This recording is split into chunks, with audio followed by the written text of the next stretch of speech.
Hello there, and welcome to Brian Lomax Movie Talk. I'm joined by three very special guests, good friends of mine. Depending on whether or not how I'm looking at them is the same way you people are looking at them, I've got Emily over on my far left, joined by Luke and CP consecutively. So, I'm sure you know who they are. We kind of done enough stuff together. So let's bypass all the usual nonsense and just get straight to it. We're just the nonsense. We're going to chat movies, obviously, because it's called Brian Lomax Movie Talk for a reason. I fancied getting together with some peeps and just talking, so that's what we're going to do. I'm going to kick off proceedings just by opening up with a little chat about rating systems. So I recently watched Commando. That it was a patron requested review. Jamie Honeycutt requested it, and I was very happy to watch it. But it kind of got me thinking, because watching it, it seemed very, very tame by today's standards, even by a lot of PG-13 standards, or 12A if you're in the UK.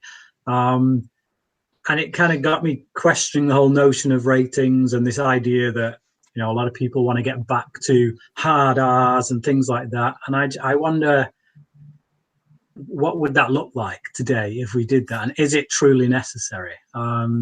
So to kick proceedings off, does anybody want to just kind of step into that fray and give their opinion on it? I wouldn't say Commando. If you're thinking about hard R in 80s, like the thing that jumps to my mind is like RoboCop and like the just excessive, just like here's blood, here's just a lot of blood and gore. But other than that, I don't know what you would imagine today to be like. I mean, Deadpool was pretty gruesome. That was. But it is, but that's a 15 over here. Oh, really? Yeah. So that just the first one or the sequel? Is that out in the UK yet? Both, yeah, both are 15s. So that's kind of like, I mean, that's my point, really. It's like, how much further do you need to go before you get what? I mean, like, you compare Deadpool now to Commando. Commando's an 18. It's still got that 18 certificate on it. Over in America, I think it would have been an R rating. So how do we go from that to Deadpool being a 15? And I think people are more likely to be forgiving of gore, etc., if it's in service to a comedy film. Like when I'm watching Tucker and Dale versus Evil, which I think is pretty highly rated. There's some gruesome things that happen in there. I'm really laughing at it. I'm not thinking, oh my God, Jesus, what happened to that person's head? It's just I don't know. Yeah, it's the tone. Same thing with Deadpool. It's like, more cartoony. Yeah, in Deadpool 2, like it's so flippant, especially when it comes to himself when he's getting his limbs ripped off. But it's fine, he'll grow them back. You don't worry. There's no consequence. So it's a bit different. Whereas that shot in RoboCop where they hold him down and blow his arm off with the shotgun, I mean, it's pretty sinister as well as graphic. Like when I was a kid, I remember seeing Commando. I think I was about 9 years old, and I mean, I may have been a bit younger actually. We saw it on video, but I watched it at a friend's house. Like, there's no way my parents would have let me watch that. Well, I say that they let me watch Predator when I was 10, so probably a lie. For educational purposes. Yeah, and it's just I always remember kind of sitting there feeling like, oh, I'm doing something I shouldn't be doing. This is naughty. I'm watching an 18 rated film, and it opens up and two guys pull machine guns out of the back of a lorry and just blow this guy away. And as a kid at the time, I was like, whoa, that's you don't see that every day. And it did. It felt like I was doing something I shouldn't. So watching it again just the other day, I was just overwhelmed by how cheesy the film was and how ill-effective it was in creating that kind of feeling of, oh, I'm watching something I shouldn't today. I just didn't think anything of it until I got to the end and realized, oh, I didn't think anything of it. Whereas back in the 80s, you know, Commando came up in conversation when people talked about violence and how it was affecting kids and how it was affecting behavior and, you know, kids copying what they saw at the cinema and stuff. So I figured games were being blamed for violence more because they were a more immersive experience. So it was learning bad behavior. So if it's on the screen, then maybe it's a different matter. The other thing seems to be that, well, at least, I mean, I'm generalizing, I guess. In America, there seems to be violence and stuff, just as long as they don't say the F word more than once, and there's not a certain amount of nudity, everything else is fine. Yeah, I mean, like we had, so King's Speech was released over here, and I can't remember if it came after or before. I think it was after. They released a film called Made in Dagenham, which for any fans of Sally Hawkins, you know, she's pretty big now after Shape of Water. If you're a fan of her, I urge you to go and check it out because it's a very good film. But the producers of that were really upset because King's Speech got the 12 rating and Made in Dagenham got given the 15. And literally the only reason they pushed it over to the 15, the BBFC pushed it to the 15, was because it had F-bombs littered throughout. Whereas King's Speech had a lot of F-bombs, but they were all contained in one moment. And it's that moment when Colin Firth basically just loses it and just says the F word like a handful of times. All the Steve Martin. Yeah, so the producers of Made in Dagenham were quite rightly brassed off by the fact that, well, hang on, why are we getting penalised when, you know, like surely one use of the F word is just as intolerable as... know those words by the age of 10 anyway, so what does it matter? Exactly, yeah. I just think we have mixed signals going on because you know, if you, like, these ratings are in place supposedly to protect our children, to protect younger people, and yet we're saying to them, well, you can say the F word once but leave it at that, essentially. Right. One should be fine. I remember when I was go on. No. It's nothing important. Well, in that case, whenever is it? When I was a kid, I was the ones I was really precious about being old enough to watch were Alien and Aliens and the 2 Terminator films. And I was so fascinated by how the first Terminator was an 18 and Terminator 2 was a 15. When I finally got to watch them, I think it was 11 or something. The thing that scared me the most was that scene in Terminator 2 when he pulls the skin off his arm. Oh, you know, and that horrified me as a kid. So that was interesting, just from a shock standpoint. Huh. I mean, surely it has to be like with Deadpool and stuff. It's like, well, there's 16 and 17-year-olds who are going to want to watch this film, and they can go and see it, and we'll make more money. That has to be part of the consideration. But then again, I don't know. Maybe like the classification boards run separately. I don't know. There's the whole sex element here in the States too, where like any sort of sex in a movie, and it's R, and it's just, you know, wouldn't you sex accompanied by some element of nudity. There could be nudity comedically, as long as it's, you know, like like at a pool, or, you know, I lost my pants and I'm at the shower, like the technical terms that they put on nudity is so ridiculous for the sake of rating something. But when it comes to gunshots and killing people, like there's no clarification, or like you would think, wouldn't you think it'd be like, well, Brian, you're the only parent here, but wouldn't it be easier for you to explain sex than violence to a child? I mean, the thing is, you start to get into an entire minefield there, don't you? Because it's like with sex, you've got the way I've always seen it is there's a very clear distinction from a moral sense with where to stand on violence. So, you know, we have the whole very sex talk is a whole different conversation in America. It is, and I kind of feel like that's a conversation worth having. But I also feel like you need to have that conversation with violence. I mean, but like the way I see it is, people know shooting someone in the head is wrong. They know the implications of shooting someone in the head is that person that you've shot in the head dies, and that's that. You know, you don't take someone's life. End of. Whereas when you get into the area of sex, there's a whole psychology involved. You're dealing with absolutely. You're dealing with the notion, you know, the age-old argument of the difference between sex in a loving relationship or casual sex. What's the psychology?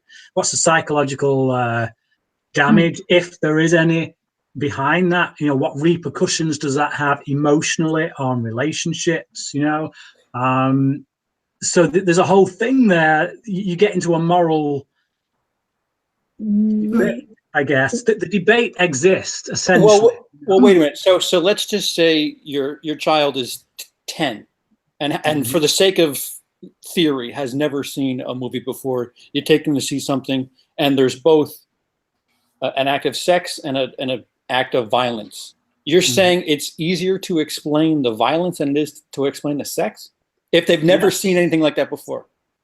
Yes. I feel like, sorry. No, go on, Emma. I feel like the whole thing about violence is taught in schools even from a very young age. I went to a Church of England school, so I guess it was this whole Ten Commandments thing. It started with that. But it's a conversation that happens either way. When it comes to school, some children aren't being, I don't know, like you said, given this whole thing about the emotional sides of having sex, how to do it safely, you know, withdrawal of consent, that kind of thing. And it's a weird thing for a teenager. For example, let's like look at a horror film, right? The majority of horror films kind of put forth the notion, you know, whether you want to acknowledge it or not, that particularly in the 80s, women were there to be oogled at, you know, get your tits out, all that business.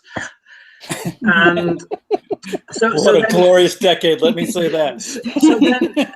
But then you build up this. I mean, we're dealing with the fallout of that now, with all the, you know, all the stuff that went on with Weinstein, all the campaigns that have come out now, you know, the Me Too campaigns, all that stuff is all born out of this idea in society that has run rampant through the male psyche of looking at women as sexual objects. Now, where does that come from? You know, where does that's not created in a vacuum. There's a reason that a lot of men have the attitude towards sex. Now, I'm trying not to get into it's unavoidable, isn't it? What I'm saying is, you look at someone killing someone else, right from the get-go, you know that's wrong. And as a kid, as a child, you know, you hit another child in class instantly. No, you don't do that. That's wrong. Let me cut you off for a second, Brian. I guess what I'm thinking of is the innocence of a child and having to. So you explain. Here's the reason why this person, you know, is causing violence. Here's the reason why this person's, you know, having sex. The question that would follow in both instances would be, well, why is the person doing that? To both instances, and I would say it'd be a lot easier to explain why somebody's having sex than why somebody is causing harm to another with, you know, excessive R-rated violence to an innocent child. The thing is that I guess the question is the why as important as the right or wrong of it? Well, isn't that what the rating system's all basically for, though? Is to but shelter kids? But that's what that's the whole point of this conversation. What's going on with that rating system? You know, when we're looking at films that are rated 12A or PG-13, which we took them back to the 80s, could have very easily been rated an 18. What's the ramifications of that? You know, what's Daniel Hammond says, imagine trying to explain the Greasy Strangler to your kid. I got a story actually when I was young. GoldenEye came out.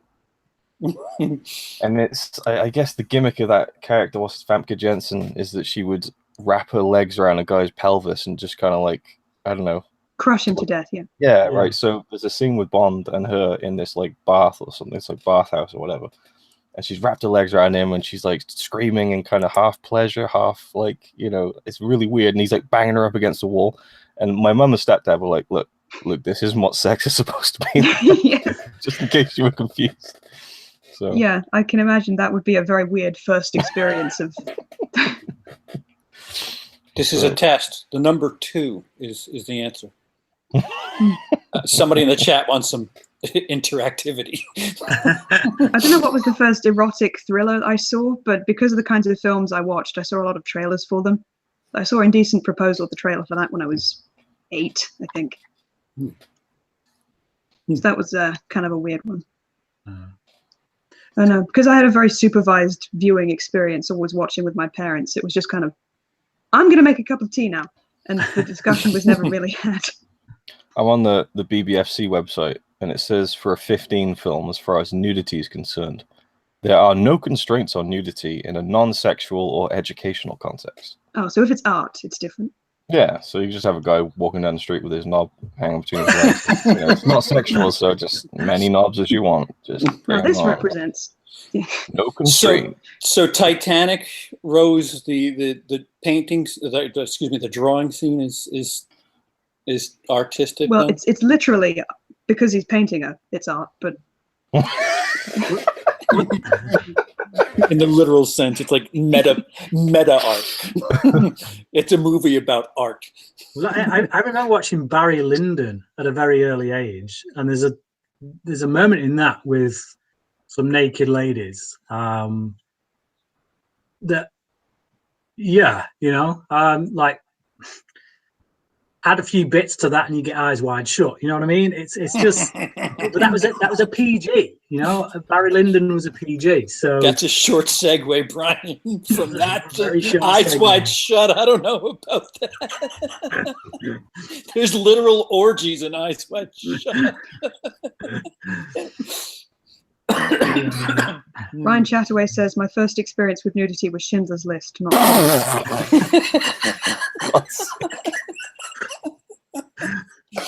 the sexual awakening of Ryan Chataway. Follow-up is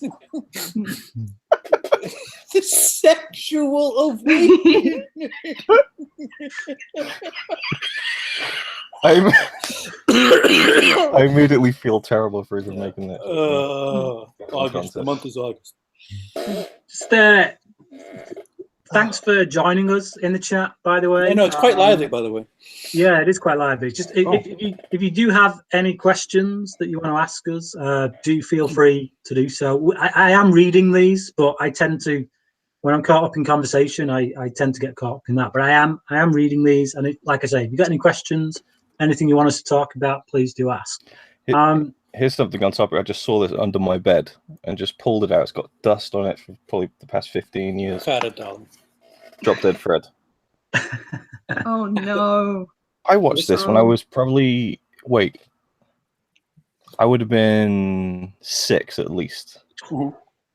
I was 19. I was way too old for it. And there's a scene where like he sticks his head under a woman's skirt. And he's like, "No panties, no panties." No, he says cobwebs. There's definitely a no panties bit as well, and there's a cobwebs bit as well. And different women, maybe. Yeah, he does it a lot. This thing. He's a menace. So this is 15, a film that may have a fairly adult theme. It may have some scenes of sex or violence or some bad language, but yeah. I saw Basic Instinct when I was 11, so. That was the best sexual part. awakening. What's your sexual awakening movie? Schindler's List. Schindler's List. I'm sorry, Ryan. For anyone who's seen Deadpool 2, that was the best joke, the Basic Instinct thing. Oh. I disagree, actually. There's quite a few bits in there. Well, you gave the film 5 stars. So Did I give it? No, I gave it 4.5. I saw a 5. I don't know if I've seen things. I did it on my phone. I might have done it incorrectly. Opinion on Slumdog Millionaire. I haven't seen it. I saw it as part of film studies. We were made to view it. Not my favorite Danny Boyle film. Far from being my favorite Danny Boyle film. Worthy of praise. And quite frankly, that year, let's face it, shouldn't have got Best Picture. A film that wasn't even nominated should have got Best Picture. Here we go. I know, Wall-E, right? Discrimination against animation.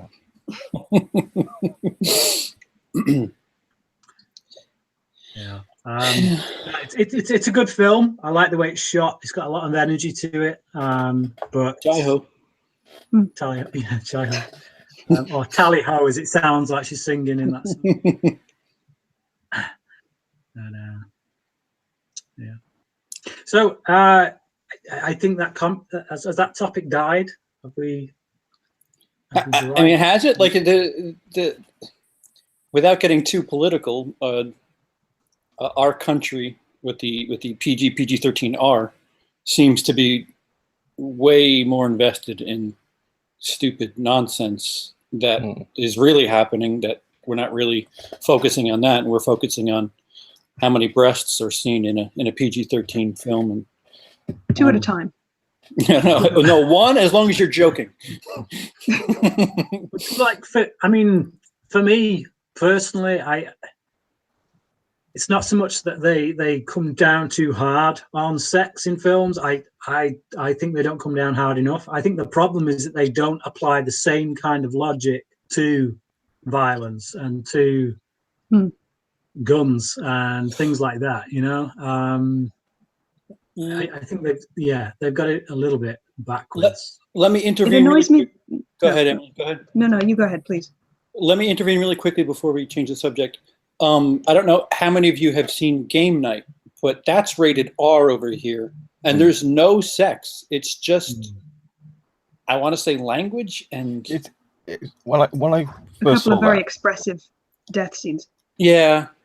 When I first saw that, I came out thinking, wow, they didn't even swear that much or make any like really overt sexual, gags. When I saw it a second time, I realized there were a few F-bombs and stuff. And there's the whole self-blowjob thing. But, I mean, really, that's surprising that got an R. I mean, I immediately jumped to the bullet scene with the arm, but even that they don't show much detail, It's surprising to me. So that's a really soft R, right? Right, I'd say so. Again, though, just bring you back to Deadpool. It's like how. Yeah. There doesn't seem to be. I mean, I've not seen Game Night, but based on what you're saying, it doesn't sound like it's any worse than what we got in Deadpool. I'd say it's like 15-20% of what Deadpool does in terms of pushing the. And given some of the jokes that may offend some of the more religious crowd in Deadpool too, I'm surprised they didn't go for the jugular with that one. But is that taken into consideration? I don't know, but I mean, I assume it's the same kind of, those attitudes towards sex. I'm sure are born out of a particular, dare I say, fundamentalist group of Americans. That have a particular attitude towards sex, and I'm not saying that attitude is wrong, but if it shapes the landscape of movies and how they portray sex in movies, then surely those same attitudes should stretch towards things like violence and yeah. Again, it just serves to highlight how. Yeah. So I guess the warning that we constantly hear in the States is, well, we don't want kids seeing this movie because we don't want them replicating that. And I'd much rather some kid running around trying to bang some girl than some kid trying to run around and shoot up a school. It's amazed me also that I don't know if this is just true in the US, but I have heard tell that certain movies, TV shows will receive a higher rating if it shows a same-sex kissing or sex scene happening. Which, even if you are in a family or household that doesn't support that, do you think that, I don't know, making it a higher rating is unnecessarily cutting off the discussion for younger people? Like, yeah, can you not let them be exposed to that even a little? I don't know. I just think it should be like. I really want to know what Blue is the Warmest Color was rated. I think it was NC-17. I think it was NC-17. Well, NC-17. Right, yeah. Is that different from R? Yeah, it's a step above. There's a step above. Yeah. NC-17, nobody under 17 can see it. Or you could bring your 10-year-old as long as you're an accompanying adult. NC-17 right. is nobody under 17. So an R is more equivalent to our 15 rating. Yeah, you could bring your kid to it if you want, but you just need to be of the age to. So back in the 80s, Commando would have been an NC-17. I don't think so. No, you're suggesting that, but well, it's just it was an 18 over here. 18 is nobody under 18 can see it. Is that what you're saying? Yeah. Like I said, RoboCop I think is worse. Well, RoboCop was an 18 as well over here, so still is. Is there some place you can look up the historical ratings of films, like what they were back in the day? That would be useful. Well, they are what they. I don't think they change the ratings, do they? Whatever they are is what they are. There have been a couple of films that have been recertified, but again, is that usually stuff that's been banned though? Yeah. Oh yeah, didn't you guys have to reswitch that Kubrick movie? Clockwork Orange. Yeah. Yeah. So like, it's when it's in the best interest of the studio to get it recertified, they can do, and it gets done by today's standards of certification. But when you've got a film like Commando that was an 18, I'm not sure it's in their best interest to recertify it because. Yeah, it's actually quite a lot of money to get that done for a film anyway. So it doesn't happen as much as I thought.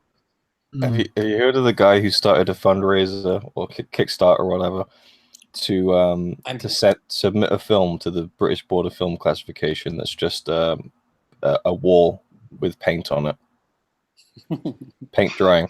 So I think that he raised enough money to make the film like 8 hours long or something. So he could pay to have the film submitted, so they had to sit down and watch it for 8 hours just to give it a rating. There's people who'd call that art, I'm sure. Yeah.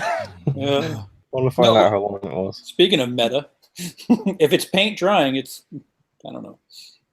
Which is actually quite a nice segue into CP's topic.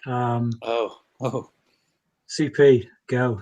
Yeah, so I mean, I guess since you talked about it with Clockwork Orange, there's movies out there that are a little over the top, I guess. What are you laughing at, Luke? I'm sorry. The film is called Paint Drying. It has a 9.2 rating on IMDb, and it's officially rated as where is it? Oh shit. No material likely to offend or harm. 607 minutes. Likely. I'm offended. Why'd they use this color? All known versions of this work past uncut. This is the official site. Sorry, carry on. No, it's fine. So there's stuff like there's a new Lars von Trier movie that looks Lars von Trier-y. I'm currently neck deep in a couple of movies that I'm going to be covering for a new series, and I've been watching Irreversible, which is a Gaspar, whatever, Gaspar No movie, and it gets a lot of credit, but like stuff like Salo has a Criterion release. Like where? Don't bring that film up. Not a fan. Sorry, I'm just for the sake of adding to the topic. I'm hearing an alarm in my head right now. Yeah. So where is the line of genuine artwork and just excess? Like there has to be, right? Yeah, it's called Salo. That thing is a steaming pile of crap, and I mean, the score is pretty good. Are you serious? Is it not? I remember it being okay. I haven't seen Salo. I've heard a myriad of Maybe stories. you had a bad experience, Luke. Did you get the dubbed version? There's another version which is in Italian with subtitles. You might like that better. I'm sure the Italian will clear up the whole shit eating scene.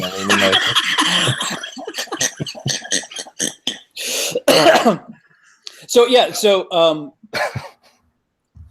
the Irreversible. There's some gnarly scenes in the first act of just straight violence, and then there's just an uncut rape scene that just seems to go on way too long, just uncomfortably long. Is that a one in like an underpass? Yes, yes. Yeah, I've heard about that. It's like a one take, like really long. Yeah. You're like, can somebody just do something with the camera? Like anything. You end up feeling for the actors, just like what are we looking at? I mean, I get it. It certainly sent a message, but at what cost? I guess is what I'm at. Like, I think they figured that to cut away would be to take away the message of the film. Like it's supposed to be brutal. It's supposed to make people feel something. I guess it's like showing what it might be like, just unbroken. Sure. Which like is the worst 4 minutes you could imagine. Right, but the thing is, does that not discredit the audience for having no? It's up to the audience to look away or not, I suppose. I mean, like, I'm sorry, but I don't feel like I need to see an actual rape, right? In order to empathize with a rape victim. Yeah, like. I would rather see a drama like The Accused, which has a lot to say around I have seen that. They do still show quite a lot of it. They do still show quite a lot of it, but like, they show the brutality of it in the scene towards the end. But I'm much more interested in the sexual politics, the ideas of like. Men and women and how we relate. I think there's more value in discussing that side of things than just showing a 10-minute, 15-minute rape scene. It's like I don't need that in order to empathize with that victim. And if you do need that to empathize with the victim, then maybe you need more than a film by Gaspar Noé to get you on the straight and narrow. You know what I mean? I agree. I think The Accused is a different kind of film. It's a legal drama first and foremost, and this Irreversible. It's not the main message of the film that rape is bad. It's that revenge is pointless in a way, and that time is irreversible, and there's things you can't fix. Yeah. So it's a shocking scene in and of itself. I get the intention of it. Not that I've seen it, but I understand what was gone for. But I guess it's down to preference in that case. Like, it isn't something I'd want to see. And I also think, like, what was the actor feeling like? Like, specifically the guy who was doing it. I mean, I think I remember watching the behind the scenes of Fincher's Girl with the Dragon Tattoo, and you see like the on-set stuff before they filmed the rape scene there, and it's just such a weird vibe. Just really uncomfortable, and it's just like they're husband and wife, aren't they? Monica Bellucci and Vincent Cassel, I think. Yeah, Vincent Cassel isn't the raper. I don't think Oh, it makes he's it not. worse or better. No, right. Oh, Which makes it even more strange, if you ask me.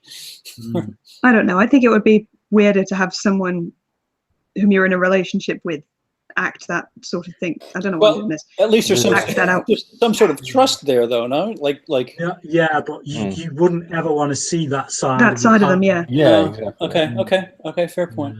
See, I guess what I think of, and it's not that I agree with what I'm thinking right now. So give me some rope here.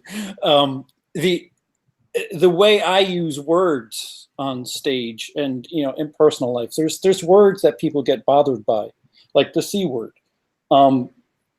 I use it in a context where it doesn't have meaning to me. It's the power's taken away. Could it possibly be that they're trying to, in essence, take the strength and or power away from something like that by being so raw about filming something like that? Am I making sense? I do, but like Daniel Hammond's he's just mentioned Wind River. What about Wind River? The rape scene had a purpose to progress the story. And I think you're right. And I think that rape scene is also shot very differently and it's edited to perfection. Like, oh man, it's like, I haven't seen it. Is it more abstract or? Well, it creates a real sense of anger in you. Like because a lot of that scene is an attack against the guy just as much as it is against the woman.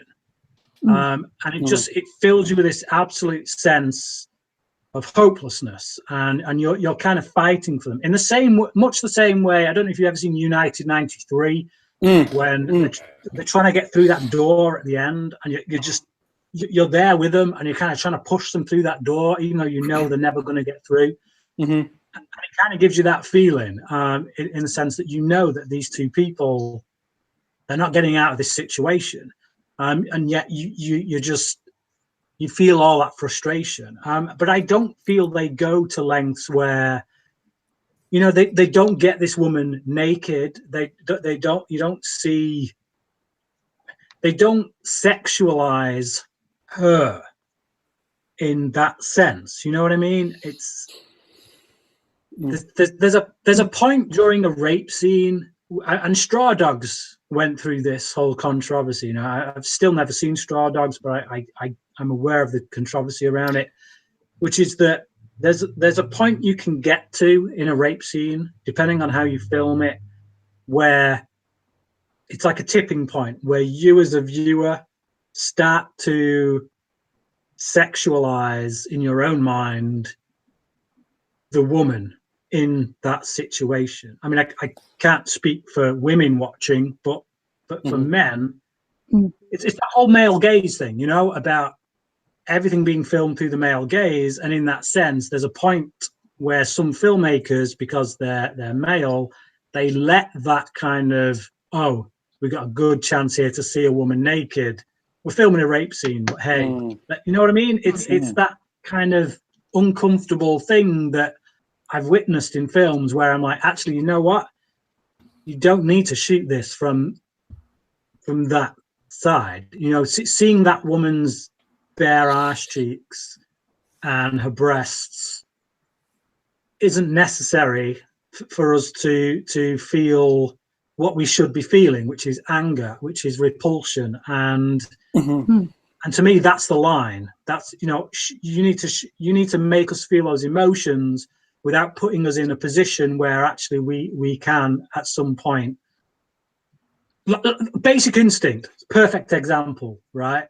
Perfect example. There's a moment in that film where Michael Douglas goes home and he rapes his partner essentially. But there is a moment in that where she stops struggling, and it becomes uncomfortable because it's almost there for the audience's sexual gratification rather than to make a statement about rape. And to me, that becomes a problem. That becomes an issue. So what about? Would you consider those films artful? The two you just described. Basic Instinct and which one? Sorry. Wind River, I suppose. Wind River, I would definitely consider artful. I think it's a brilliant film. I think it's incredible. Because, like I say, there's never at any point during that. I mean, not just talking about the rape scenes. The film as a whole is a brilliant piece of art. But while we're on the subject of what we're on, Right. the rape scene in that film. At no point does it put you in a position. I mean, I'm speaking purely from a male standpoint here. No point does it put me in that position where I find myself thinking, "Oh, she's pretty fit, actually, isn't she? I wouldn't mind." No, sorry, but it is. It needs to be addressed. Like this, and I don't know if this is wrong for me to say, but there is a point. I mean, I've not seen Basic Instinct in years, but back when I was a young, virile teenage lad coming into a sexual awakening, watching that scene in Basic Instinct, there becomes a point where the rape becomes secondary in my adolescent mind, and oh, she's a bit of all right. I wouldn't mind a bit of that action. Actually starts to take up, and that's scary. You know, you laugh, but I suppose I felt a moment like that in the original Blade Runner when Rachel is very forcibly made to. It's a bit of uncomfortable, but it's also supposed to be a sexy scene, so very conflicted. Well, so just to clarify, I was only laughing because of the very kind of British ways you were putting that, like, like, just that was it. It was just a trigger. I wasn't laughing at the actual content. Oh, isn't there a magazine called Four? There's one called Zoo, one called Nuts. They're just very British. I think we also refer to them as rape mags over here because essentially that. Oh my God. It is. I'm sorry, but like I was part of a campaign over there. We wanted them off because you would go into supermarkets and they would be on the same shelves, the same levels as magazines like your Peppa Pig magazines and all that stuff. And it's like, sorry, but how is that acceptable when we're trying to teach attitudes in society? They're supposed to be called top row magazines. That's how it's exactly, you know. And so yeah, part of this campaign was #rape mags, and that's what they referred to them as, because essentially they are indoctrinating a male mindset from, you know, very early age that women are there to be objectified, and that's the problem. And that's, you know, and that goes back to what we were saying before about sex in films. If you're not portraying sex in a way that allows the male mind to see women as anything other than a sexual object, there is a danger there.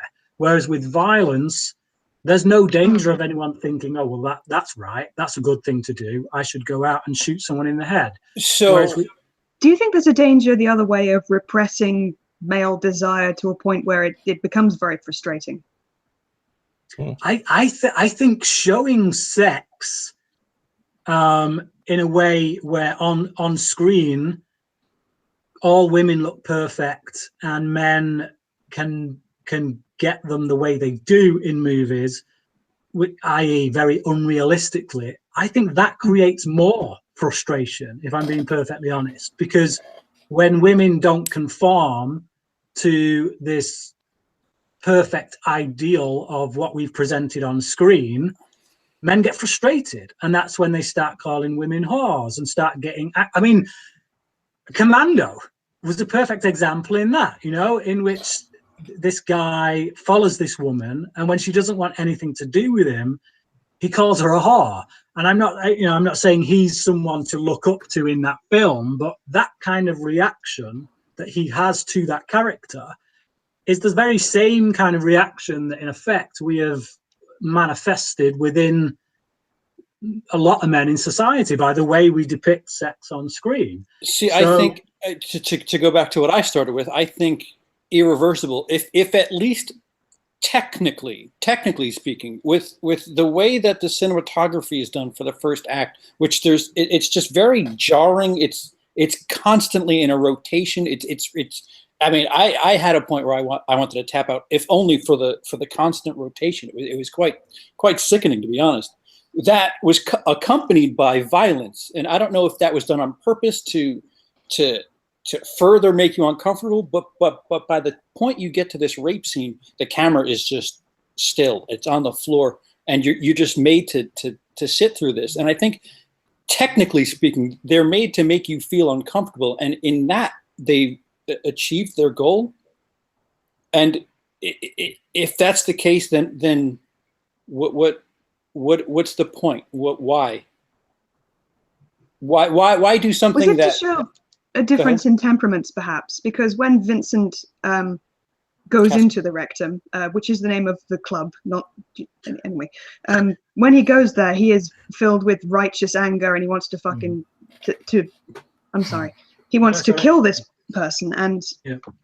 And when Monica Bellucci is in the underpass, she her attacker is very cool, composed. He's a very different character. So I wonder if that was why they chose to go with that. I appreciate that that's meant to be very nauseating for, effect. But I mean, like, I've not seen Irreversible, but from what I've read up on it and my understanding of it, it's this idea that, because it opens up with that moment of vengeance, doesn't it? It starts with this crime.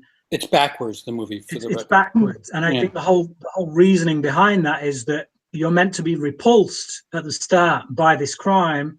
You're meant to kind of hate this guy for doing what he's done, but then as the film unfolds, you find out why he did it, and so in a sense, it acts a little bit like the reversal of American History X. So American History X, we see this guy that we don't like. He's a Nazi. He goes to prison, quite rightly. We don't like this guy, but then we grow to like him. We grow to love him because he changes his ways. He's redeemed by his actions, by the fact that he changes. But the film ends similar ending too. Yeah, the film ends with the very act that got him in prison to begin with, and it's there to kind of make you think. It makes you kind of backtrack, or it makes you question whether you should backtrack. Can I really forgive this guy? He has changed, yeah, but actually, what about the crime? Is that crime forgivable?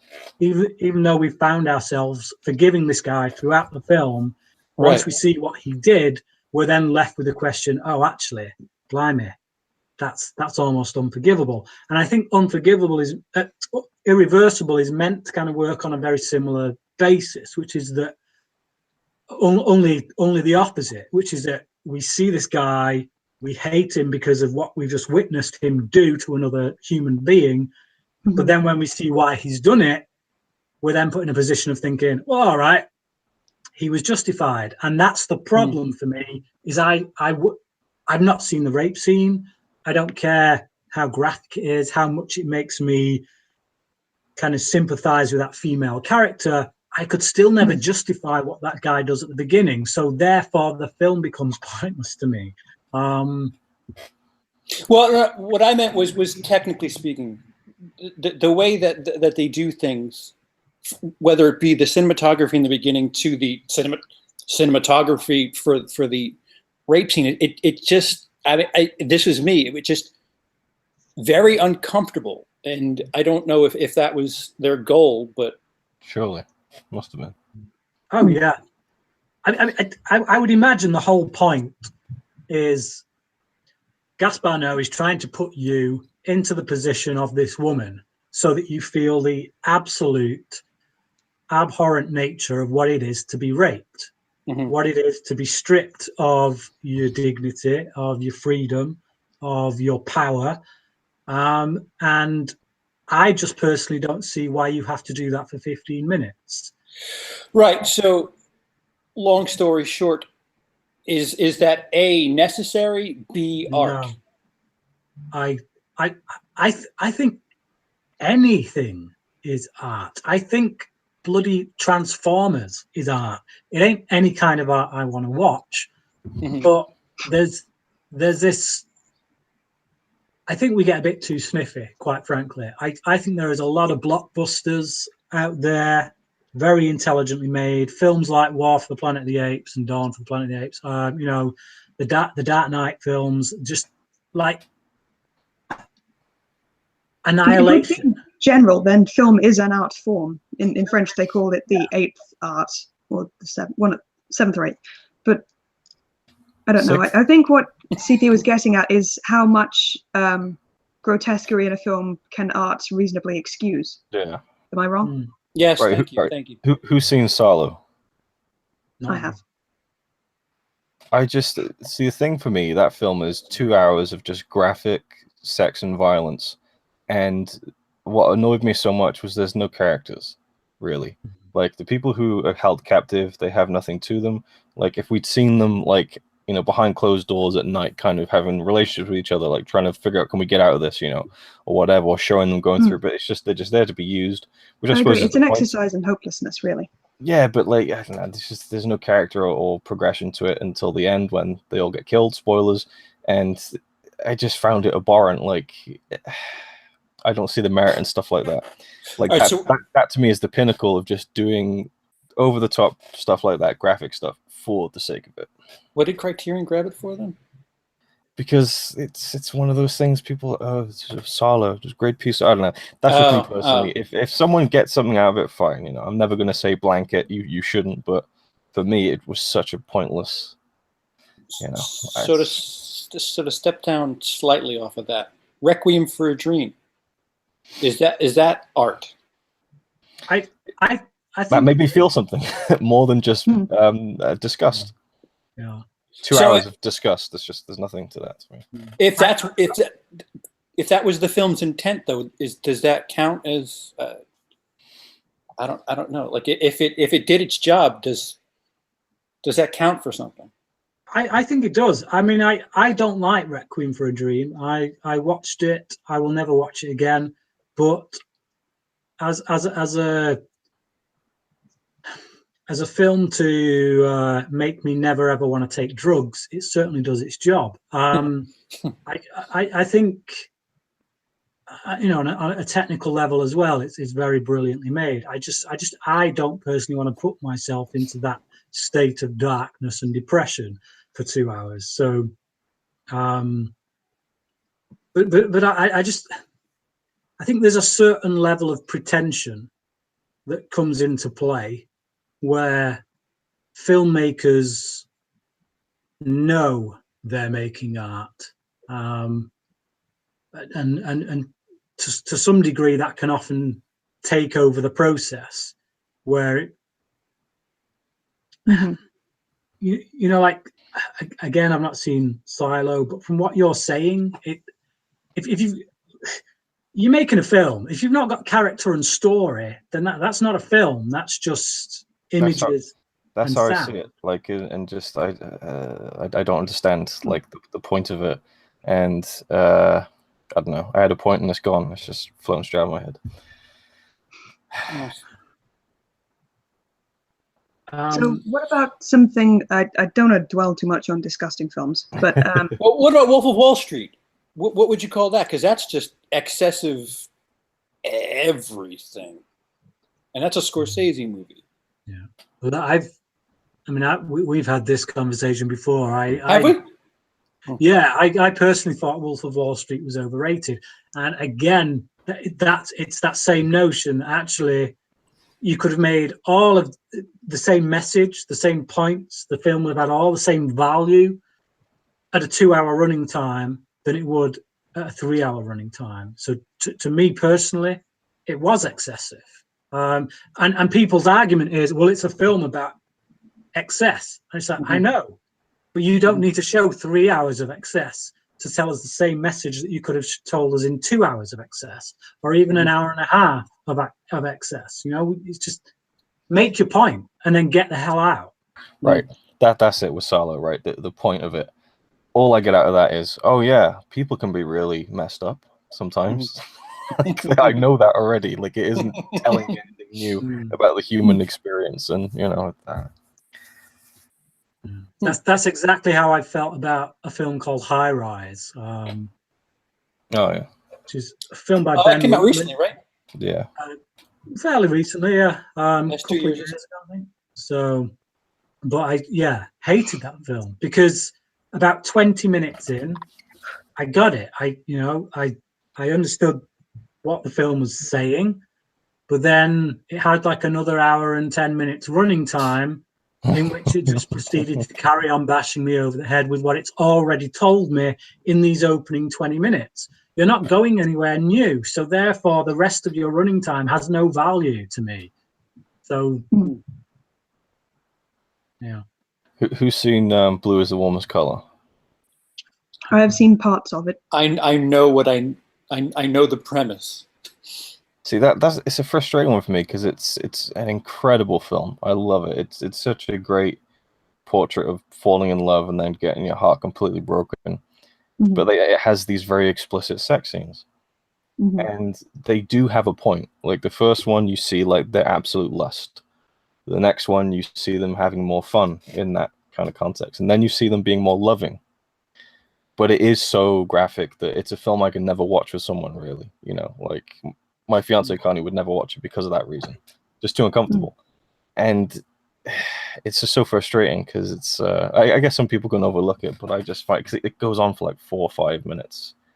And like when you get to a point where you have 2 female actresses doing a love scene and they both need to wear prosthetic vaginas because they're getting so, you know, up close and stuff. I'm just thinking that's a bit extreme. Why? So there's a film I saw once, or most of it, called Room, where these 2 young women go to a room together for the night, and they have some very acrobatic one-night stand type scenes together, almost unbelievably so. But it is supposed to be a work of art type film. It's in French. French, go figure. Yeah. Yes. They seem to have them all. I find the very notion of calling something an art film to be really pretentious within itself. It's like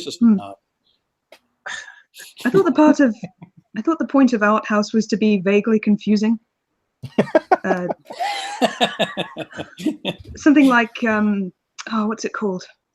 I think it's called Wings of Desire in See, you're confused. English, but it's the thing that City of Angels was based on. Yeah. And it's very abstract, and it's about this film. Yeah. It's Wim Wenders' film. Oh, I see. Guy did Paris, Texas. Room of Hell. It's got religious themes, but it's also seems to be very much about the experience of being German and miserable. You know, like they are. And it has long meandering speeches from characters and, you know, things that perhaps wouldn't fly with mainstream audiences because nothing's happening. I don't know how many films. Sorry.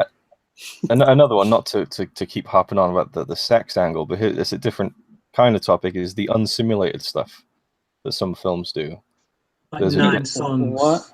The Japanese film called In the Realm of the Senses, that has a criterion as well. And it's see a trend here. And it's a true story about this woman who had an affair with a guy, and they just had sex all the time, and then in the end she cut his knob off and killed him. So they made a film about it. so they made a film about it, and it's all real and close up, and I'm just thinking this isn't acting. This is two people having sex. Yeah, it is. It's like there's Michael Winterbottom made a film called 9 Songs, and it's essentially just 9 sex scenes, but not simulated. So at the start, I'm sorry, but if you want to film porn, then why don't you go into the porn business? Right.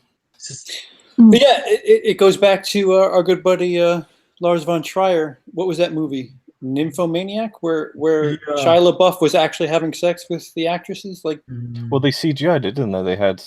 Oh, did they? They had stunt actors doing the real sex, and then they CGI'd on the name actors' faces. Apparently.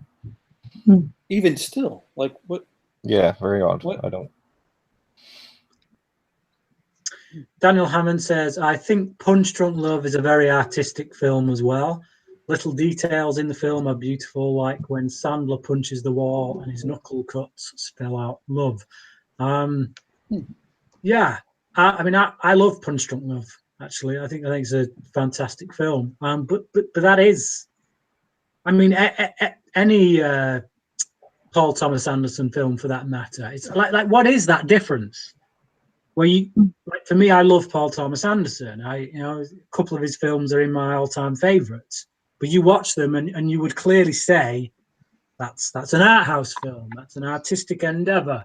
So what is it that separates that kind of art film?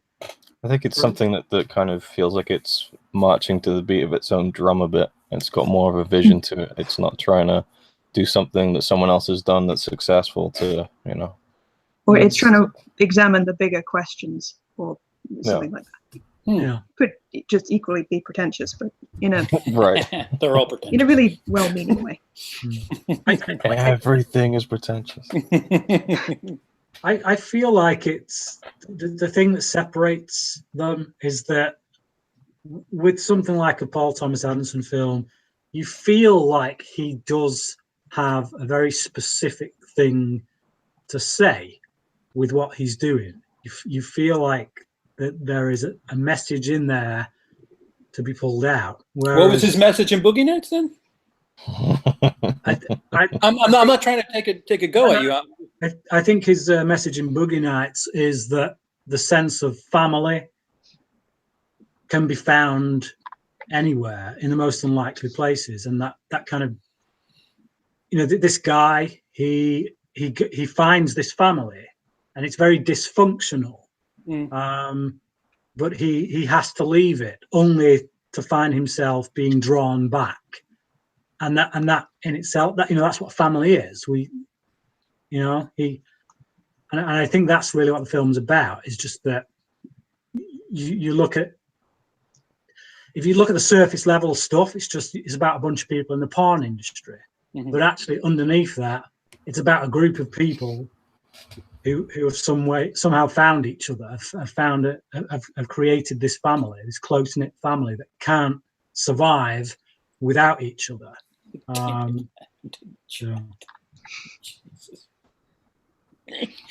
Yeah, maybe that was the message, Daniel. Perhaps I missed it. I think to me, when a film is art is when it's really good, when it's been done well, when it just doesn't feel. I don't know if it makes sense, but like when a film feels light, and when a film feels like it has weight, that's the difference to me. Yeah. I watched a Netflix film the other night, and it was enjoyable, but there wasn't much to it. I don't see that as art. I just see that as just a film someone made. And I can see the argument that every film is art, but yeah, maybe certain things are more powerful to others than others, and certain people aren't bothered by. I mean, different to everyone. Right. I think a film being open to interpretation makes it, I don't know, more likely that I would consider it art. But it's not always the case. I mean, you could consider Inception to be art if that was. And who doesn't? I definitely consider Inception to be art. Like, yeah. If you that's it for Emily. If you look at the slasher films, I'm sure it is. It also has a lot of blockbuster style elements. Yeah. Only in the sense that it's got a very big budget with special effects, but it doesn't conform to, any kind of. It just doesn't. Yeah, it just doesn't conform. To me, it's a multi-million-pound art film. But like if you look at something like the myriad of Friday the 13th movies. All right. First, she punched me in the gut. Now you're going to go? I'm going to kick you in the balls right now. Okay. So the first, let's not pretend that the first Friday the 13th film wasn't commissioned for any other reason. Oh, money. Yeah. Than to make money. Yeah. To cash it. Absolutely. And ripping off Halloween, sure. To go for the lowest common denominator. Let's put boobs in there. Let's put violence in there, and we can sell this. We can package this. To me, that's not art. That's. But it can be. It can be. It becomes that. It becomes that, which brings me to the point I was just going to get to, which is that actually, regardless of a filmmaker's intentions, art is like beauty. It's in the eye of the beholder. Once you put something out there, it's no longer yours. It's your audience's, and your audience will make of it whatever they want to make of it. And you know, some of the best films are films which require which have multiple readings. I mean, 2001, the Stanley Kubrick film. You know, like Kubrick and Arthur C. Clarke, who wrote it with him. Their specific intention with that film, Arthur C. Clarke says this himself. He says that when they got together, their intention was to make a film that would be open to interpretation, which tells you right there that they weren't saying anything specific. You know, people try and make out all the time that, well, this is what Kubrick was saying with it. No, he wasn't. Because he didn't have that intention behind the film. He had ideas. He had a lot of ideas, and there was connective tissue there, which the two of them kind of used to thread these ideas together. But their intention was to put something out there which was open to interpretation. And I think they did a good job of it, because, you know, it has been interpreted in many ways over the years. But so that kind of negates the thing we said earlier about, you know, a filmmaker like Paul Thomas Anderson, when we said that you feel like when you're watching one of his films, he's had a very specific intention with it, and it's just it's your job as a viewer to uncover that intention. But some filmmakers don't do that. They don't make films with a specific intention. They make films because, I don't know, they went to bed, had a dream, and thought, I'm going to put that up on the screen and let people decipher it however they will. And that's just as equally art as anything, which begs the question, I guess, where do people's ideas come from? You know? Right. I get mine delivered. but I can't remember if it was John Lennon or Paul McCartney. One of them said that some of the songs they wrote, they got in dreams. Like, literally, they had a dream, they woke up, they wrote it down, boom, they've got submarines, octopi having gardens. Yeah, and it's just like, so in effect, a lot of these great pieces of art that come from these, you know, these people we admire and put on pedestals, are they gifted? And if so, who's gifted them? Like, where does this stuff come from? You know, is there a social consciousness which all this stuff feeds through? Is there a higher power putting this stuff in people's heads?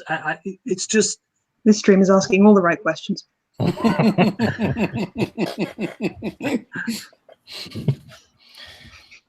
But I was talking about this recently, like this whole recent climate of Disney, they're just trying to make money and all that. They're just trying to sell toys. Like, you do have these corporate, you know, companies at the top who want to make money. That's their goal. But then down there in the middle somewhere, you have actual storytellers who get the chance to harness those budgets to make films and, you know, make potentially films that are artful in their own way. But I think some people kind of are too quick to write them off because they come from, you know, a chain of command that is all about the money and so on.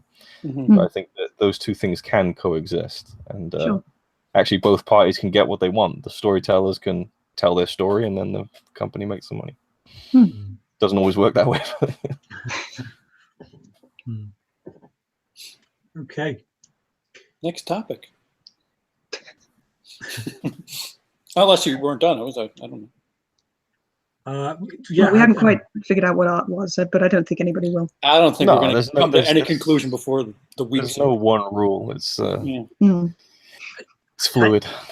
I think it's, like I say, I've seen people declare some of what I consider to be the worst films ever made to be the finest pieces of art they've ever seen. You know, like some people Critters. think Rob Zombie is the best filmmaker ever made, ever. Like, it's just like, so it is that thing that actually, I think if you can take something away from something, if you can pull something out that gives you a better understanding of our place in the universe, then good for you. Great. That's brilliant. I think that, to me, that's what I look for when I watch film. If it speaks to me on that kind of level, and that's not to say that there aren't films that I watch just purely to switch my brain off and enjoy. But if you're asking like the cinephile in me, what am I looking for? I want to understand my place in the universe, and if a film can speak to me in some way, wow, and many do. Wait, you want that from every movie you watch? Not every movie I watch. I'm not messing with you, Brian. I know you're not. I know you're not. But it happens more often than you might think. You know, I look at Star Wars: The Last Jedi, a film that so many people have written off, and I got so much spiritually out of that film that I don't think is even on most people's radars, and that to me makes it a piece of art. You know. Well, I wasn't going to say it, but but to me, that film is, it's an expression of the idea that no man is an island, and actually, it's not about us. It's not about us. This whole thing here. I'll leave it there because I know people don't want me to get into a big religious discussion, but. No, I agree with you. It's about faith and the power of what belief does. I mean, it's quite clear at the end there, isn't it? I mean, the final shot. Yeah. So no spoilers. Yeah. Yeah. All right. So Emily crapped on Inception. Brian crapped on Friday the 13th. Luke, what do you have to say about Clue so we can get the hat trick? Oh, I just think the whole multiple endings gimmick just killed it right from the beginning. No selling me multiple endings gimmick. You'd have to pay like 6 times to see all the endings. Like, well, if you saw it in the cinema, you'd get just the one. Hold on. Off a board game. Excuse me. What were you saying? Hold on. What, Emily? Well, if you went to see it in cinemas, you'd get just the one ending, but who knows which one. Yeah. Right. And anyway, I quite like the repetition of certain phrases, the whole red herring thing. Red herring, yeah. Really just interesting aside, Kieslowski's the Double Life of Veronique, if anyone's heard of it. Oh yeah, we've all heard of that one. Look, I've got 4 copies myself. I just. All right. But he was talking about, like, when he was editing it, he just couldn't decide between all the shots, and he considered just like editing hundreds of versions of the movie, and just shipping out every version would be unique, but it was no money for it. Just thought that was an interesting concept, even if he didn't do it. Very interesting. I've always thought it would be an interesting idea to have a film, have a script, take a crew, and have 3 different directors each take that crew and make that script. So they can't change anything crew-wise. They all get given the exact same crew, but they make the same script into a film. And just to see, hey? That's happened. Has that happened? Yes, you can watch a film called Not Cool by YouTuber Shane Dawson, and then watch Holidaysburg by a female. See, this is what I'm doing disservice. Anna Martimucci is the director's name. They both have the same script, and both directors were able to alter said script, and they're basically the same movie, but they're not the same movie. But did they have the same crew?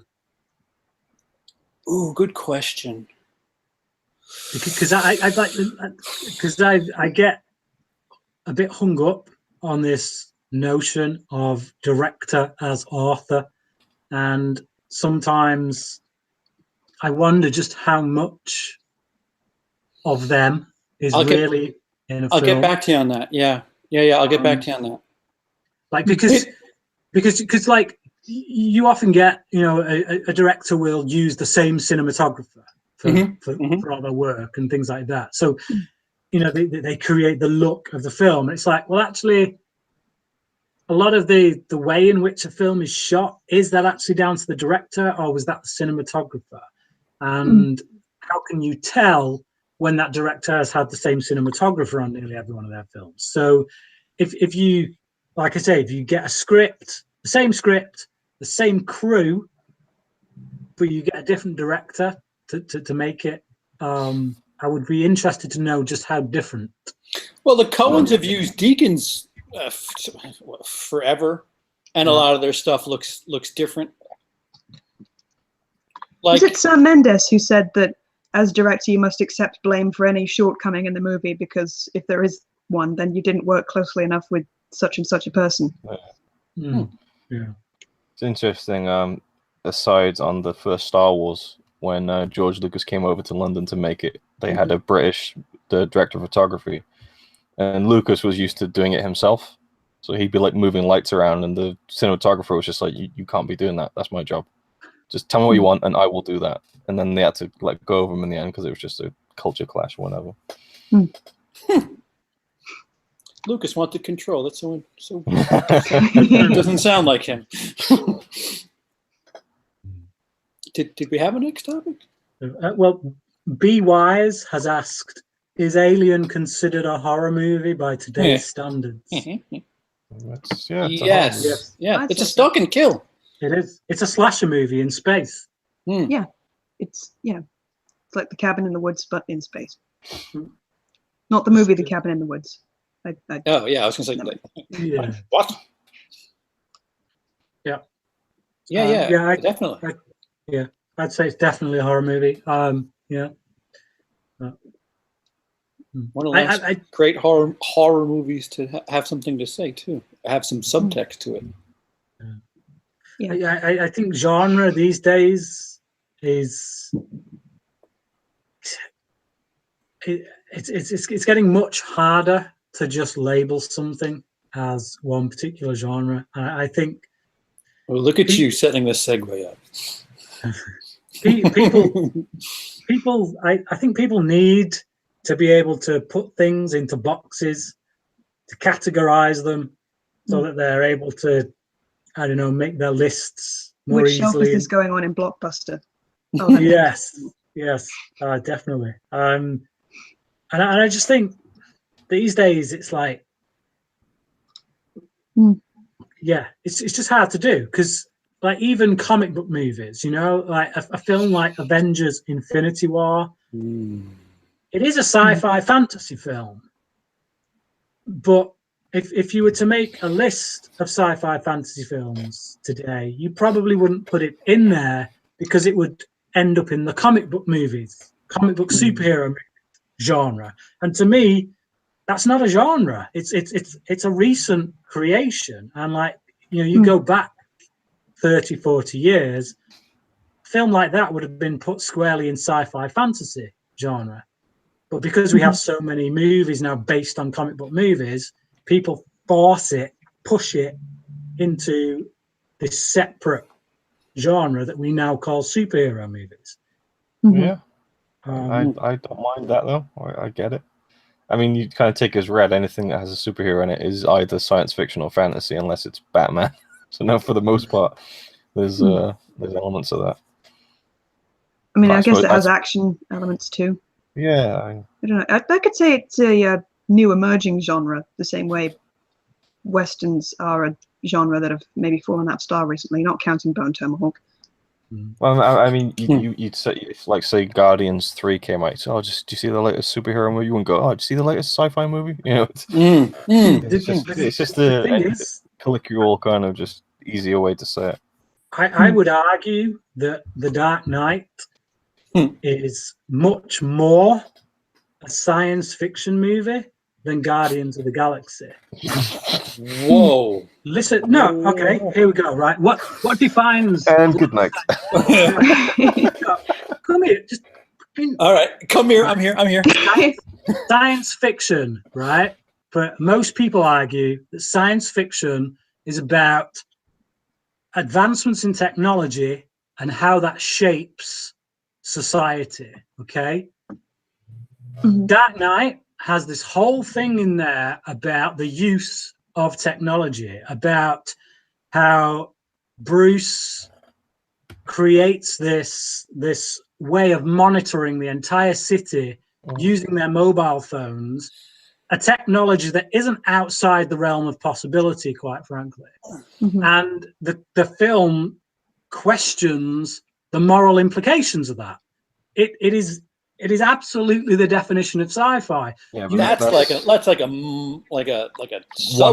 if anything. Yeah, it's one element where Guardians, the whole film is colored by the science fiction. You know. But, I mean, there's a theme of chaos and the benefits thereof, isn't there? That's kind of a sci-fi thing. Yeah, I mean, chaos is the main theme of the Dark Knight. CP's going to drop me in at any minute now. Oh. Time. I'm sorry, go on. But like, but just like if you look at the Dark Knight, technology is a fundamental kind of thing within its framework. Everything that Bruce does, everything that Batman does. But it's a crime thriller first, no? I mean, it is. No, I'm not denying that. I'm not denying that. Okay. But I'm getting back to the point we started with, which is that genres are so much harder today to define. You can't pigeonhole a movie so easily these days into a specific genre. Like, you can make an entire case. You could build an entire case on why The Dark Knight should be classed as a science fiction film. And I think it's a pretty strong case. You know, you should make a video about it. I should. But I just think when you look at the role that technology plays within the creation of Batman as a character within that trilogy, and particularly within The Dark Knight, you know, where it becomes a moral question, a literal question of morality, like Batman's existence is called into question based on the technology and the advancements in technology that he is using. That's sci-fi. That's what every science fiction movie questions. It's not more sci-fi than Guardians. I guess other Batman films have had science fiction elements. I mean, there's Batman and Robin, terrible film that it is. There's this whole cure that the Iceman is developing, and I don't know. Like, there's other villains that have used, you know, science to their own evil ends. You look at Guardians of the Galaxy, I would argue, is more fantasy than science fiction, because in Guardians of the Galaxy, it's a bit like Star Wars, you know. And again, I'm not saying Guardians isn't science fiction, and I'm not saying Star Wars isn't science fiction, but there is an argument out there by many hardcore science fiction fans that Star Wars is definitely more fantasy than it is science fiction. I'm split down the middle. I think it's equally weighted, but I would argue the same thing about Guardians of the Galaxy, and that's predicated on this idea that science fiction should discuss the role of technology and advancements in technology on society. You know, you look at Blade Runner. That's all about the creation of AI. What does that mean? What does that mean for society? So the conversation could technically be called a science fiction by that logic? Question mark. The conversation? Yeah. With Gene Hackman? Well, no, not really, because that was technology that existed. So like the conversation was factual in that sense. It was a thriller because it used technology that existed, you know. Whereas something like the Dark Knight, the technology existed in Dark Knight. It was using cell phones to that sonar stuff doesn't exist currently. You can't do that, you know of. Well, this is it, isn't it? But it's like, as far as we're concerned right now, the place where we're at in society, although that technology seems feasible, currently we don't have it. All right, so Chappie sci-fi then. Chappie is sci-fi, yeah. Okay, I see what you're saying. Okay. What do you think of? I'm sure I've brought up Critters before, but that's a movie that tries to display so many genres. Do you think that can end up feeling kind of muddled or confused, or do you think it works to the film's benefit? I see Critters as a sci-fi horror. Come on, it's clearly a romantic comedy. It has, there's a romantic subplot, there's action, fantasy. It's a courtroom drama, guys. Come on. I don't really feel that Critters is any harder to distinguish than a film like Alien. I think it's a sci-fi horror, and yes, it has elements of comedy. It's a humorous sci-fi horror, but right. But I just think that, again, what are you coming to a film for? If comedy is your thing and you find Critters hilarious, then why can't you? Why would it not be okay for you to say, you know what? For me, Critters is a comedy first and foremost. It's kind of a litmus test of sorts. Yeah. Or more universal indicator. Well, isn't it dangerous to somebody who tries to venture off of that hybrid thing where they're like, you know what, I like Bone Tomahawk. Let's say somebody thinks they like westerns, but they like this new horror element taste of Bone Tomahawk, and they go and watch I don't know, A Fistful of Dollars. No, I'm going in the other direction. Let's say they go and watch like The Ring or something. Like, oh, wait a minute, this is nothing like what Bone Tomahawk is. Isn't it? Like, what service is it doing for somebody who's heavy on one genre? Because it's blending another genre, but it's not really representing any one particularly. Right? Wrong? Yes? No, I guess it would be hard to find another movie like Bone Tomahawk if that's particularly what you fancied. Yeah, I guess that's what I mean. Like if you're on, in the Western camp or the horror camp, how do you say, oh, if you like this, man, you're gonna love what is some close other to derivative. I don't know. I think the problem. One of the problems is we no longer have any clear distinctions of what certain genres are, which is why we get into these arguments all the time about, like discussions.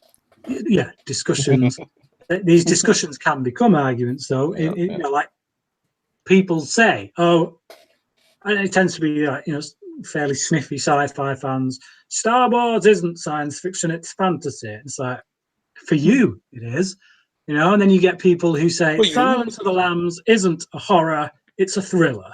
And it's like, well, really?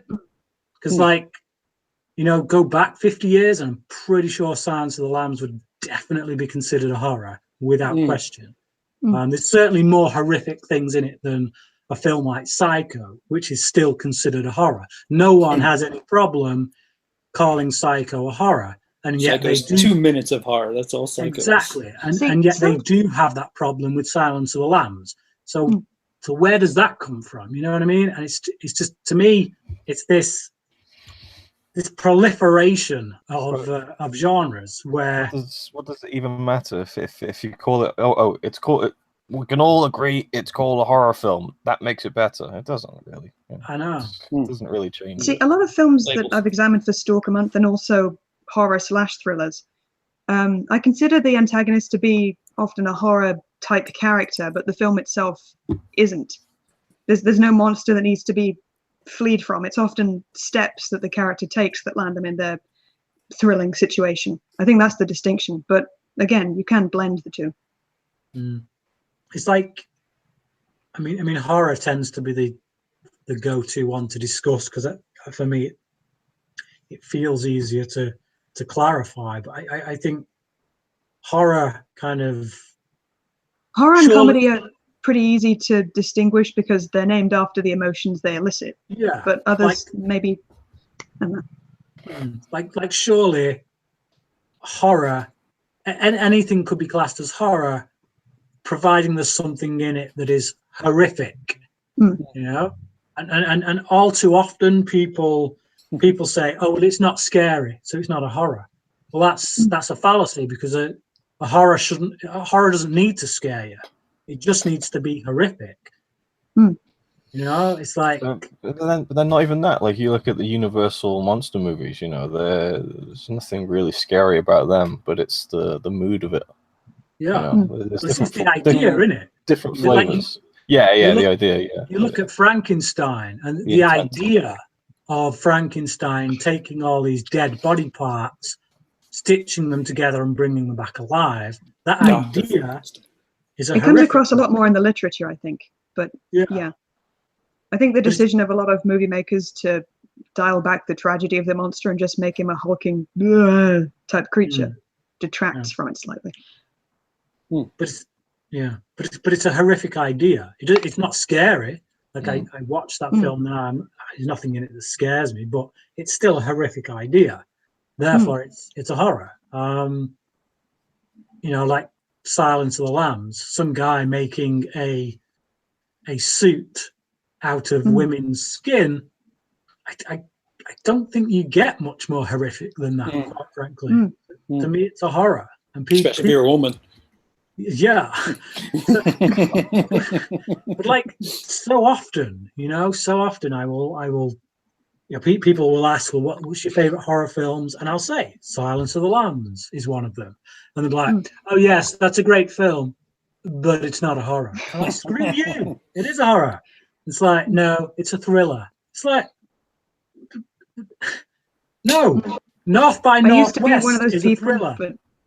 All right, here's a good one. The original King Kong. You know, it's a monster movie, right? But I don't know if you call it a horror, but it's rated or ranked on Rotten Tomatoes as the 5th greatest horror film of all time. Interestingly enough. But what was that? I wouldn't call that a horror movie. Right, yeah, but it's a great film. But yeah. I was back in the day, people were watching that like, oh my god, I've never seen anything like it. How did they do that? Oh, giant monkey! Can you imagine? Yeah. It's just tricky with monster movies. I mean, it does fall under horror loosely, but it's not. I would say it was a fantasy horror, emphasis on the fantasy, but definitely horror element there. Well, they were a lot stupider back then too. They thought that somebody shooting into the screen was actually shooting at them. Right, Luke? Silent films, huh? Bah! I remember in film studies being shown, was it by the Lumiere brothers, the train coming into a station? Yeah. And reportedly the audience were jumping out of their seats when they saw it. Same premise, yeah. Yeah. Same thing. I mean, they just didn't have the same insight into the filmmaking process we do now. Maybe that's part of the horror. What morons. Wheelsmith in the comments says 7 is a horror movie, and I totally agree. You know, and yet people will argue it's not. It's a thriller, and I'm like, it's not. A thriller should thrill you. You know, it should be like going on a thrilling ride. I don't know. I think the chase sequence is quite thrilling. There's a jump scare in there too. There's a thrill to the mystery of it, I suppose. But it's splitting hairs, I think. I just think the horror of the deaths of many of the characters. I don't know. It's absolutely just my brain stopped working. Horrific. Sure. Horrorful. Unimaginable deaths, gorging yourself until your stomach bursts, or being it's it's horrific. invaded The by a historic knife. Saw it was too. Yeah. Yeah. I just think when you go back to, you know, an earlier time in cinema when genres did seem a bit easier to define, you know, like Hitchcock is considered the master of the thriller. Well, what kind of films did he make then that kind of gave us that notion of what a thriller is? You look at films like North by Northwest; they were chase movies. You know, you have someone on the run, and you know, constantly seeing them kind of get out of situations. It's like a thrill ride. It's like a roller coaster ride. That to me is what, you know, what it is to be thrilled. I'm not thrilled personally by seeing someone being starved half to death on a bed, and yet still be alive. I'm horrified by that. I'm not thrilled by seeing someone's gut that's all poured out because they've been forced to eat too much spaghetti. I'm horrified by that. It's a horror to me. It's not a thriller. Does it have elements of thriller? Yeah, of course it does. But if you ask me what's the emphasis on, I'd say horror. It's a vision of hell almost. It's a death that is directly inspired by your own vice. There's hubris in there. It's more complicated than, I don't know, a simple slash kill.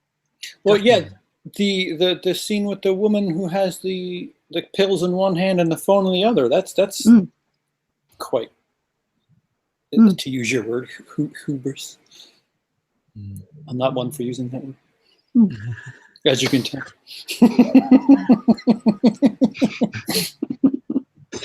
Right. Okay. I think we'll leave it there. Start wrapping up. If there's anything else you guys want to add, please feel free to do so now.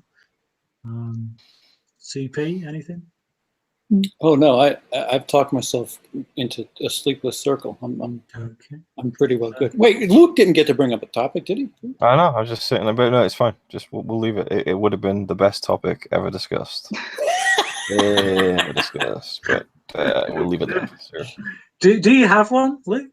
Of course I do. Of course I do. Go on. Hit us with it. It's brilliant, really. But no, we'll leave it. We'll. Okay.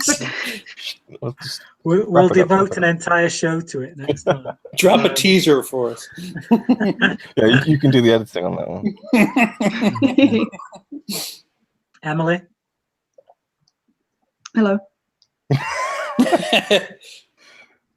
Anything to add? No, not really. Okay.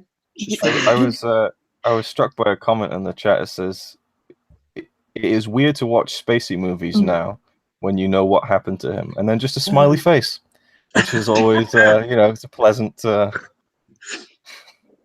but why? Here's my topic, right? Isn't it weird now to watch a Kevin Spacey movie knowing what he did? And the answer is yes, it is. Good night. But I forgot the smiley face. What? Yeah. Can we separate the art from the artist? Probably not. Okay, done. I don't know why. Well, American Beauty, ever be the same again, though.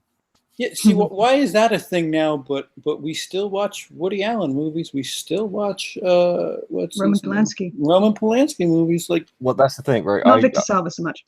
I watched Rosemary's Baby. I thought it was a great film, but I couldn't fully enjoy it. I couldn't fully embrace it just because of that. So I recognize that there was some great performances and stuff. That's the thing. You got to take into account like hundreds of other people were in the film and put work into it. But I find it hard to go. I find it hard to go the full mile and go, yeah, that was up there. Wow. I had the same problem with Powder. I tried to give it a go because my dad is a big fan of it, but knowing certain things just made it quite tricky to watch. I don't know. Yeah, and it's all like gay subtext. Everything about that movie, and when you know his deal I preference. was watching some Woody Allen films because they're in the book 1,000 More Movies You Must See, and Annie Hall. Yeah, that was great. I enjoyed it. And then you have Manhattan, and that one's just too difficult. When his character has a right, 17. right, yeah. And like at first I was like, I like the fact.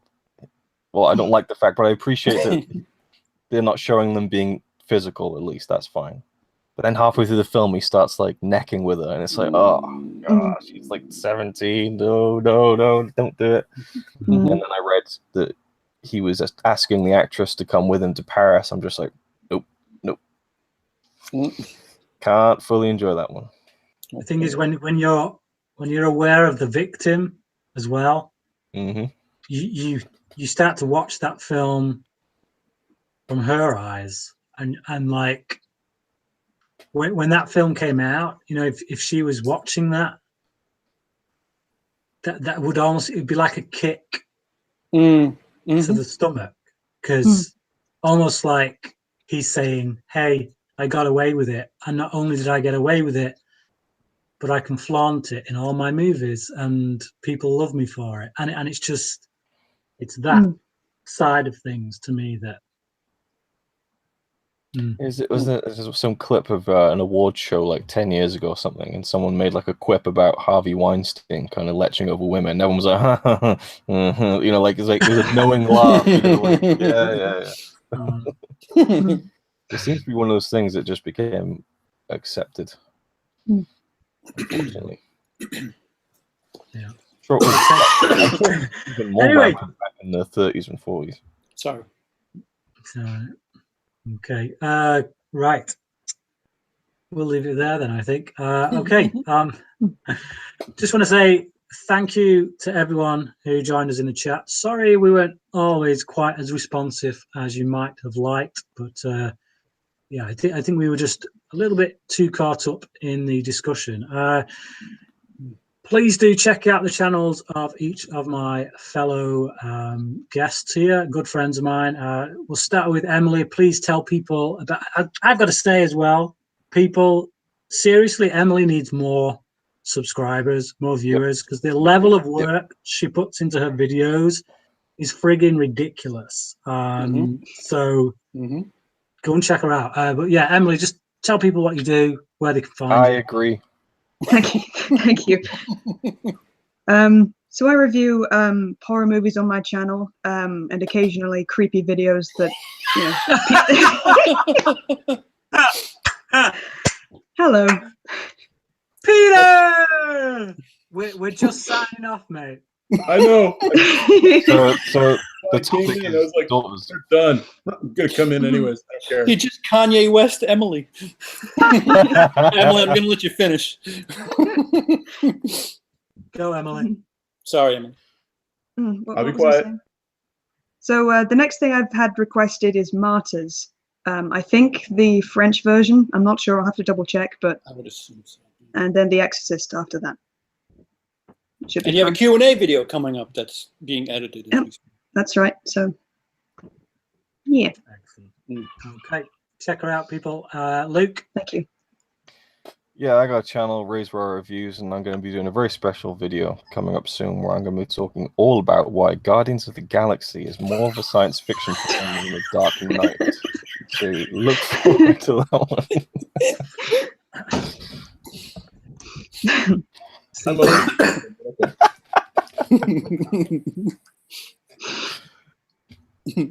CP. I have a couple of Alien videos. One that's a countdown, the ranking the franchise, and then a Savage Cinema on Alien 1. Ooh, nice. And then a new video on Irreversible, which is a different take on the Will I Like It. It's actually who would like it and why. and I'm being serious. That's the new premise of these new videos. I just have the time is a little interesting because I have a personal health issue that I'm getting over. So, and on that note, people, please go and support CP on that. He has set up a page where you can offer him support. He will pay you back. It's a short-term loan. I hope. He does need medical care. He can't afford it, so any help would be greatly appreciated. Or just a plane ticket back to Denmark. I think that seems to solve all of the problems. Can we put the GoFundMe link in the chat, or is that will it not? Oh. I will put it in the description box. Okay. Once Link. this is finished. In the description. And the description. Yeah. Peter, where can people find you? On CP's channel.